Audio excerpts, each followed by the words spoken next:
अच्छा सुनो, सब्सक्राइब करते वक्त ना घंटी बजा देना ताकि जब मैं ऑनलाइन आऊँ तो तुम्हारे फोन की भी नमस्कार दोस्तों, आप सभी का स्वागत है हमारे YouTube चैनल पर। तो दोस्तों आज हम बात करेंगे डीएलएड एग्जाम 2020। तो दोस्तों आज हमारी तारीख हो चुकी है 29 अप्रैल 2020 की। हम बड़ी अपडेट्स को देखने वाले हैं और सबसे पहले बात करेंगे टुडे ब्रेकिंग न्यूज। जी हाँ दोस्तों, आज की बड़ी अपडेट्स क्या रही उसको देखते हैं।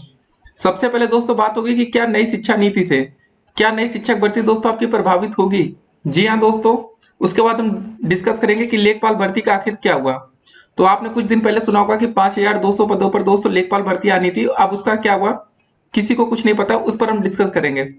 उसके बाद दोस्तों एक और अपडेट्स आई आज की, अब परीक्षाओं के तरीके ठीक है और नए सत्र पर यूनिवर्सिटी कर सकेगा फैसला, ऐसा यूजीसी की तरफ से बयान आया है। फिर उसके बाद दोस्तों अगली अपडेट है कि जिला बेसिक शिक्षा अधिकारी ने किया क्वारंटीन सेंटर का निरीक्षण, उसको देखते हैं। ऑनलाइन शिक्षा सूरत हाल, ऑनलाइन पढ़ाई पर जोर नहीं है कंप्यूटर शिक्षक। ठीक है दोस्तों, मतलब ऑनलाइन परीक्षा पर मतलब जोर तो दिया जा रहा है लेकिन नहीं है कंप्यूटर के शिक्षक। उसके बाद अगली अपडेट है कि यूपी में ग्रीन ऑरेंज जोन में छूट देने की तैयारी हो रही है। सीएम योगी ने यह निर्देश दिया है कि जानिए कौन कौन से जिले हैं और किस जोन में है। ठीक है, एक एक करके दोस्तों आपको सारी अपडेट्स हम दिखाएंगे। देखिए ग्रीन जोन में छूट की पूरी तैयारी दोस्तों हो चुकी है, मतलब जहां पर कोरोना के केसेस नहीं है वहां पर छूट मिल सकती है। फिर दोस्तों हम डिस्कस करेंगे कि प्रथम और तृतीय सेमेस्टर का जो एग्जाम है वो कब से होगा।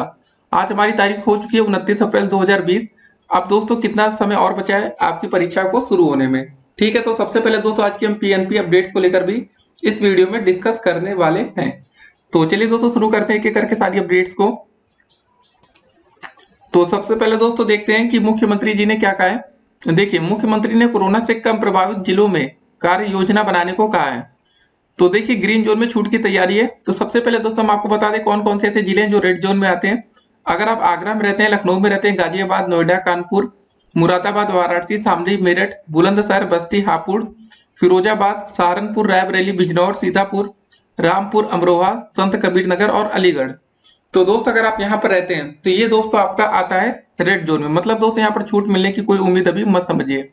उसके बाद दोस्तों देखिए ऑरेंज जोन जहाँ पर आपको छूट मिल सकती है, जिसमें आपका आता है प्रयागराज, प्रतापगढ़, कौशाम्बी, बागपत, बरेली, गाजीपुर, आजमगढ़, हरदोई, शाहजहांपुर, बांदा, महाराजगंज, हाथरस, मिर्जापुर, औरैया, बाराबंकी, मथुरा, बदायूं, मुजफ्फरनगर, भदोही, संत रविदास नगर, जौनपुर, कासगंज, इटावा, संभल, उन्नाव, कन्नौज, मैनपुरी, गोंडा, मऊ, लखीमपुरी, पीलीभीत, सुल्तानपुर, श्रावस्ती, बलरामपुर, बहराइच, बलरामपुर। ठीक दोस्तों, तो ये सब जो जिले आपके सामने दिख रहे हैं, अयोध्या हो गया, जालौन, गोरखपुर, एटा व झांसी। तो इतने दोस्तों जिले आपके ऑरेंज जोन में आते हैं। और दोस्तों लास्ट में आता है हमारा ग्रीन जोन। ग्रीन जोन में मतलब बिल्कुल सेफ है। अम्बेडकर नगर हो गया, अमेठी, बलिया, देवरिया, चित्रकूट, फरुखाबाद, कानपुर देहात, सिद्धार्थ नगर, कुशीनगर, ललितपुर, महोबा, हमीरपुर, फतेहपुर, चंदौली और सोनभद्र। तो दोस्तों ये सब इलाके बिल्कुल सेफ हैं, सुरक्षित हैं। ठीक है, तो क्या अपडेट्स आई पहले ये आपको बता देते हैं, क्योंकि आप लोग पेपर की तैयारी में लगे हैं। तो उसके बाद दोस्तों होगा कैसे पेपर, इसको जरा हम देखते हैं। देखिए मुख्यमंत्री योगी आदित्यनाथ ने कोरोना संक्रमण से अब तक अछूते या कम प्रभावित जिलों में कुछ गतिविधियां शुरू करने के संकेत दे दिए हैं। उन्होंने कहा कि ग्रीन जोन तथा ऑरेंज जोन में छूट वाली गतिविधियों के लिए एक कार्य योजना बनाई जाए। उन्होंने कहा कि कोरोना संक्रमण के प्रत्येक चेन को तोड़ना है। मुख्यमंत्री ने यह बात टीम 11 के अधिकारियों के साथ लॉकडाउन की व्यवस्था की समीक्षा बैठक में कही। उन्होंने कहा कि 3 मई के पश्चात औद्योगिक इकाइयों को किस प्रकार शुरू किया जाए, इसके लिए एक कार्य योजना तैयार की जाए। प्रवासी श्रमिकों को रोजगार देने की कार्य योजना बनाई जाए। तो दोस्तों ये सब बड़ी अपडेट्स हैं। तो अब देखते हैं दोस्तों कैसे शुरू होता है काम। मतलब साफ है कि 3 मई के बाद दोस्तों ये जो आपको दो जिले दिख रहे हैं, एक तो दोस्तों आपका ऑरेंज जोन का, ठीक है ना, और दोस्तों दूसरा आपका आएगा ग्रीन जोन का। मतलब यहाँ पर काम आपका शुरू हो सकता है। उसके बाद दोस्तों हम बात करेंगे प्रदेश के 2000 से अधिक राजकीय विद्यालयों में नहीं है टीचर। 1673 पदों में से 236 का हुआ था सिर्फ चयन। देखिए ऑनलाइन पढ़ाई पर तो जोर हो रहा है लेकिन नहीं है कंप्यूटर के शिक्षक। ये क्या अपडेट है जरा इसको देखते हैं। 10वीं 12वीं में दोस्तों गिनती के छात्र पढ़ रहे हैं कंप्यूटर। देखिए हाई स्कूल और इंटर में गिनती के छात्र कंप्यूटर की पढ़ाई कर रहे हैं। कंप्यूटर शिक्षा की स्थिति का अंदाजा इसी से लगाया जा सकता है कि 2019 और 20 सत्र में हाई स्कूल में 30 लाख से अधिक छात्र छात्राओं में से 65,000 से भी कम बच्चों ने कंप्यूटर का विषय लिया था। इंटर में 226 लाख छात्र छात्राओं में से 18,000 से भी कम बच्चों ने कंप्यूटर की पढ़ाई की थी। तो आप इसका एक अंदाजा लगा चुके हैं दोस्तों कि जो लाखों में बात होती है, तो यहाँ पर कंप्यूटर के छात्र भी अभी तक लाखों में नहीं है। और इंटर में तो दोस्तों यहाँ छात्रों की संख्या 50,000 भी नहीं पहुंच रही। अरे 50,000 की छोड़ी, 20,000 भी नहीं टच हो रही है। तो दोस्तों ये अपडेट्स है। उसके बाद दोस्तों जो महत्वपूर्ण अपडेट्स में से एक है वो आज की है कि अब परीक्षाओं को दोस्तों नए सत्र पर यूनिवर्सिटी ले सकेगी फैसला, परीक्षाओं पर भी और नए सत्र पर भी। क्या अपडेट्स है कि परीक्षाओं और नए सत्र की शुरुआत पर फैसला लेने के लिए सभी यूनिवर्सिटी को यूजीसी आजादी दे सकती है। यूजीसी इस संबंध में गाइडलाइंस तैयार कर रहा है। सूत्रों का कहना है कि कोविड-19 और लॉकडाउन की स्थिति को देखते हुए यूजीसी की दो दोस्तों कमेटियों ने रिपोर्ट दी है। उन्होंने सभी यूनिवर्सिटी के लिए एक नियम तय नहीं किया है। ऑनलाइन एग्जाम के लिए यूनिवर्सिटी के बुनियादी ढांचे और कोरोना दोनों के आधार तय पर, मतलब दोनों के आधार पर तय होगा कि सत्र कब से शुरू हो और ऑनलाइन एग्जाम कराया जाए या नहीं। यूनिवर्सिटी जल्द ही शैक्षिक कैलेंडर जारी करेगा। देश भर की यूनिवर्सिटी और कॉलेज में सेमेस्टर एग्जाम होने बाकी हैं। यूजीसी के सेक्रेटरी रजनीश जैन का कहना है कि सोमवार को दोनों कमेटियों की रिपोर्ट पर चर्चा हुई है। उसके बाद दोस्तों एक और बड़ी अपडेट्स आपको बता दें, जैसे कि इस समय लॉकडाउन चल रहा है और देश भर में बंदी चल रही है। मंदी में दोस्तों देखिए, लॉकडाउन और मंदी में यहाँ के छात्रों को मिला है 43 लाख रुपए का सैलरी पैकेज। सोचिए दोस्तों, इन बच्चों की जो सैलरी होने वाली है, एक साल में इनको 43 लाख रुपए मिलेगा। मतलब पर मंथ की सैलरी लगभग 3 लाख रुपए से अधिक, 3.5 लाख के करीब दोस्तों एक महीने की छात्रों की सैलरी होगी।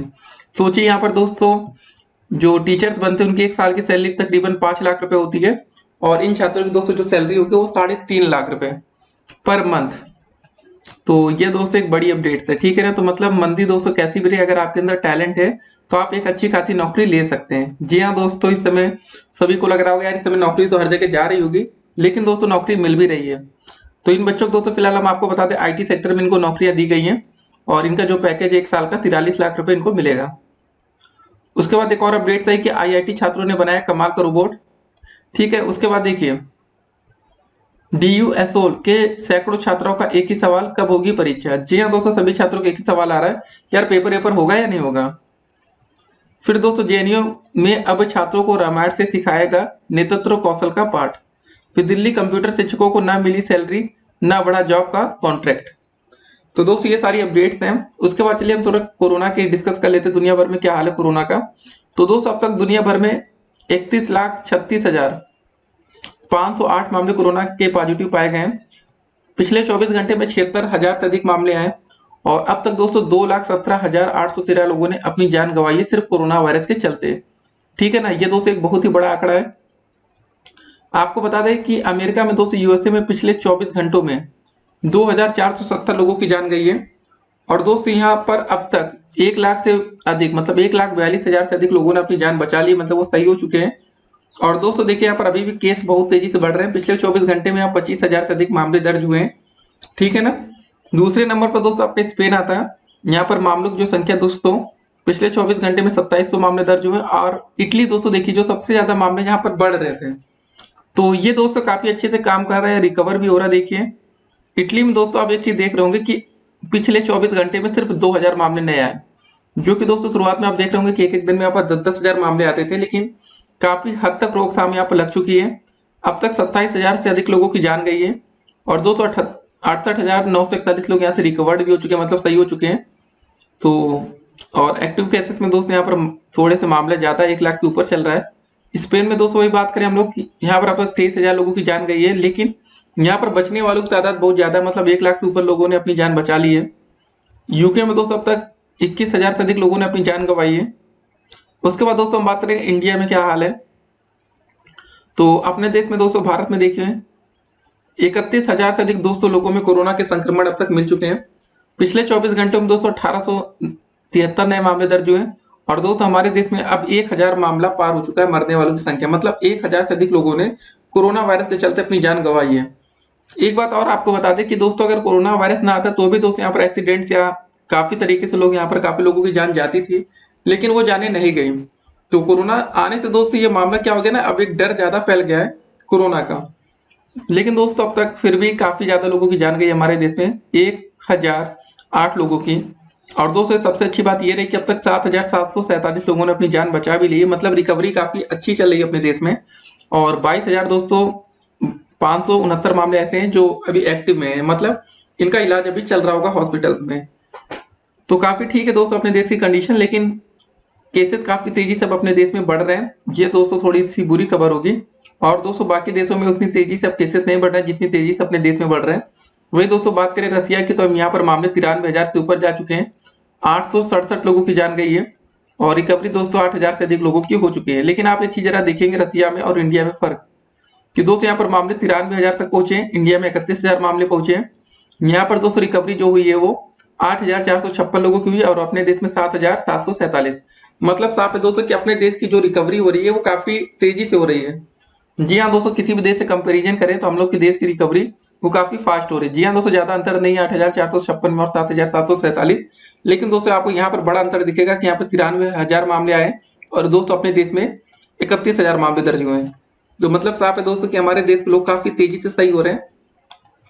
देखिए विदेशों में होता है क्या ना कि इसमें सबसे ज्यादा दिक्कत उनको आती है जो स्मोकिंग बहुत ज्यादा करते हैं। जी हाँ दोस्तों, फेफड़ों वाली प्रॉब्लम्स आती है, इसमें सांस लेने में तकलीफ होती है, तो यहाँ थोड़ी सी दिक्कतें होती हैं।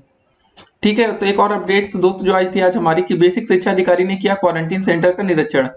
बनारस की दोस्तों अपडेट से कि प्रदेश के बाहर अन्य प्रांतों से आ रहे श्रमिकों को सुरक्षित रखने के लिए जिला प्रशासन ने कमर कस ली है। बाहर से आने वालों को कोई असुविधा ना हो, इसके लिए दोस्तों बेसिक शिक्षा विभाग ने भी अपनी तैयारी को अंतिम रूप दे दिया है। इन्हीं तैयारियों का जायजा लेने के लिए बेसिक शिक्षा अधिकारी राकेश सिंह ने मंगलवार को प्राथमिक विद्यालय बिटारी में बने क्वारंटीन सेंटर का निरीक्षण कर वहां की तैयारियों का जायजा लिया।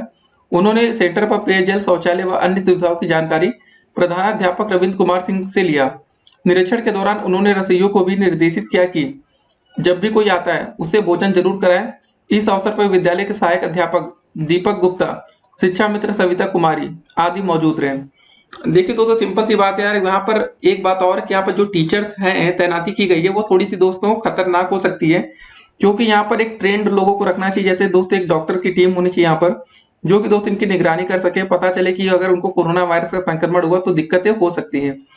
तो यहाँ पर दोस्तों यहाँ पर थोड़ी सी दिक्कत भी है। टीचर्स को रखा गया जो कि टीचर्स इसमें किसी भी प्रकार से प्रोफेशनल नहीं होते। या तो यहाँ पर नर्सेस रखे जाएं या तो ब्रदर्स रखे जाएं, जो कि दोस्तों होता है ना मेल नर्स जैसे होता है, तो उसमें ब्रदर्स कहा जाता है भाई, और वैसे नर्सेस कहा जाता है, सिस्टर्स कहा जाता है उनको। तो उनकी दोस्त यहाँ पर तैनाती होनी चाहिए थी, लेकिन ये दोस्तों थोड़ी सी दिक्कत है। क्वारंटीन सेंटर में कम से कम एक डॉक्टर या एटलीस्ट तो रख ही सकते हैं ना हर जगह। ये दोस्तों डॉक्टर तो निगरानी अच्छे से कर सकते हैं कि, और एक पुलिस या 2 पुलिस वाले दोस्तों वहां पर 24 घंटे तैनात हो। आपने काफी बार सुना होगा कि भाई जो ये सब आते हैं ना ये भागने की कोशिश करते हैं। और एक और अपडेट दोस्तों हमारी, कि अगली भर्ती दोस्तों कब तक आने की उम्मीद है। जी हाँ दोस्तों, इस पर छात्र काफी दिन से परेशान है कि अगली भर्ती आएगी या नहीं आएगी। तो चलिए दोस्तों एक एक करके सारी अपडेट्स को हम लोग लेते हैं। आज दिन भर के दोस्तों बड़ी अपडेट्स को हमने देख लिया कि दोस्तों भले मंदी चल रही है दुनिया भर में, लेकिन कुछ ऐसे छात्र हैं जो 43 लाख के पैकेज भी पा रहे हैं, और कुछ ऐसे छात्र होंगे दोस्तों जो आज 2 से मतलब 10 से 15,000 की नौकरी भी ढूंढ रहे होंगे। मतलब साफ है दोस्तों कि अगर आपके अंदर टैलेंट है तो नौकरी दोस्तों आपके घर तक पहुंचेगी। अगर आपके पास दिमाग टैलेंट नहीं है तो दोस्तों फिर आप नौकरी का भी फिलहाल के लिए भूल जाइए, क्योंकि मंदी का दौर है पूरी दुनिया में। लेकिन टैलेंट है दोस्तों तो भी आप आज की डेट में भी लाखों रुपए की सैलरी पर मंथ की कमा सकते हैं। देखिए अब हम लोग बात कर रहे थे लेखपाल भर्ती का क्या हुआ। देखिए दोस्तों जो ये नोटिफिकेशन था लेखपाल भर्ती का, इसमें ये कहा गया था कि जब लॉकडाउन समाप्त होगा उसके बाद दोस्तों इसका विज्ञापन जारी हो सकता है। तो फिलहाल दोस्तों इस पर काफी छात्रों के सवाल आ रहे थे, तो फिलहाल आप लोग 3 मई का इंतजार करिए। अगर 3 मई को दोस्तों देश भर में लॉकडाउन समाप्त होता है तो इसके लिए दोस्तों कुछ हो सकता है। अगर लॉकडाउन समाप्त नहीं होता तब तक हमें इसका इंतजार करना पड़ेगा, इसका विज्ञापन आएगा या नहीं आएगा। जी हाँ दोस्तों, न्यूज़पेपर में भी एक दिन अपडेट्स आती है, उसके बाद रोज आती नहीं है। ये दोस्तों न्यूज़पेपर की भी थोड़ी सी जो भी कई दोस्तों बुराई भी कह सकते हैं कि यार अपडेट्स कम से कम ये रोज दे सकते हैं, छोटी सी हेडलाइंस बना दे कि अभी आप इंतजार करिए। लेकिन दोस्तों होता क्या, एक दिन अपडेट्स आ जाए तो उसके बाद गायब हो जाती है। अब इससे छात्र भ्रमित होते हैं कि अब कब आएगी, आएगी भी या नहीं आएगी। तो इसके लिए दोस्तों भी आपको इंतजार करना पड़ेगा। अभी तक इसकी ऑफिशियल कोई भी अपडेट्स नहीं है, ठीक है ना। देखिए नई शिक्षा नीति से दोस्तों नई शिक्षक भर्ती डेफिनेटली प्रभावित हो सकती है। जैसे कि दोस्तों उसमें कुछ बातें ये भी कही गई थी कि आपका जैसे यूपी टेट या सीटेट का 1/4 अंक का गुणांक लिया जाएगा। लेकिन दोस्तों अभी एक वैकेंसी आ रही थी 4,500 पदों पर जूनियर हाई स्कूल के लिए, लेकिन उसमें दोस्तों ये बात कही गई कि यार वहां पर नहीं लिया जाएगा। ये काफी कंफ्यूजन वाली बात है, ठीक है ना। तो फिलहाल दोस्तों जो आपकी नई शिक्षक भर्ती होगी आप उसमें अभी अंदाजा वही लगाए कि जो दोस्तों पिछले आधार था भी हमारा नौकरी लगने का पिछली भर्तियों में, मतलब दोस्तों वही 40% दोस्तों आपके एकेडमिक नंबर लिए जाएंगे और 60% दोस्तों आपके सुपर टेट के। तो 40 और 60 का दोस्तों जो रेशियो था वही मेंटेन रहेगा। अगली भर्ती कब तक आने की उम्मीद है दोस्तों, तो देखिए अगली भर्ती दोस्तों जब तक लॉकडाउन चलेगा तब तक सोचना भी दोस्तों गलत होगा कि लॉकडाउन के बाद। अभी देखिए एक बात समझ के चलिए, कम से कम 1 साल का दोस्तों अभी समय लग सकता है नई शिक्षक भर्ती का इंतजार करने के लिए, ठीक है ना। तो 1 साल दोस्तों अभी आपको इंतजार करना पड़ सकता है। और आपके दोस्तों जो पेपर की बात करें तो दोस्तों देखिए इस पर आपकी पीएनपी अब निर्णय ले सकती है। जैसे कि दोस्तों आपने देख रहे होंगे जो यूजीसी है आपका, ये हर जगह आपको सबको छूट दिया जा रहा है, ठीक है ना।